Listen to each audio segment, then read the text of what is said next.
Alors au départ c'est une maison familiale qui est devenue un commerce de par mes grands-parents, ensuite par mes parents. Et donc c'est la troisième génération et moi je suis commerçante depuis 1997.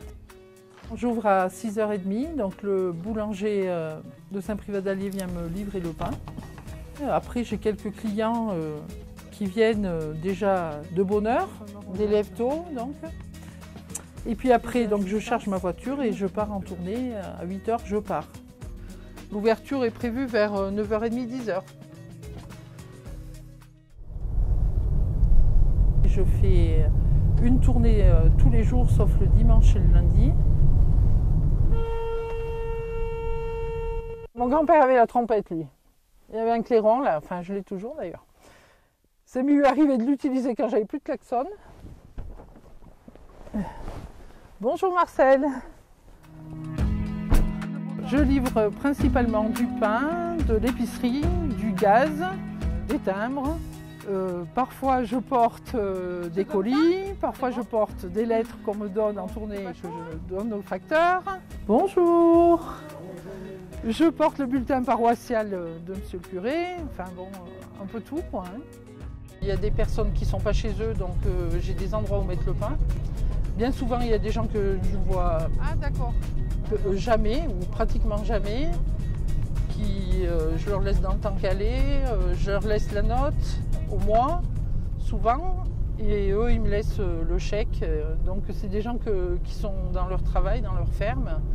Ici, c'est plutôt quand même un monde agricole, donc il y a beaucoup d'agriculteurs. Ah oui, voilà, si elle passait pas, mon pauvre, ça serait fou, hein. Tout le temps, on l'attend avec impatience. Ça, je suis bien content d'elle. Pour moi, c'est un rayon de soleil.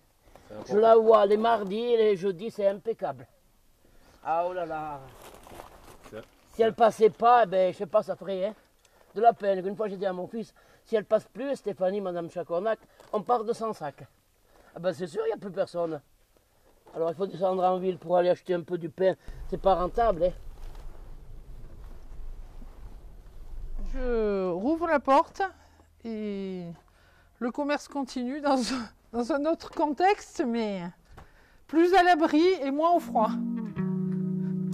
On est le dernier commerce du village, donc c'est un multiservice. Ici, les gens trouvent tout. Du pain, on a de l'épicerie première nécessité, des timbres poste, donc la banque, la Française des Jeux, le tabac, le bar, un peu de restauration. Tout est là dans un ensemble. Heureusement, nous avons notre commerce qui est ouvert tous les jours. C'est notre lieu de rencontre ici. C'est aussi un lieu qui dépanne les habitants. Quand on a besoin, moi il m'arrive par exemple le jour où j'ai un problème pour la cantine de l'école, Stéphanie nous fait des repas pour l'école. C'est le lieu où on vient prendre des nouvelles. On sait tout ce qui se passe sur la commune. Elle a fait sa tournée le matin, donc elle apprend un peu les nouvelles et puis elle nous dit tout ce qui se passe, tout ce qu'il y a sur la commune. Donc c'est vraiment le lieu de rassemblement de la population. Et voilà un café.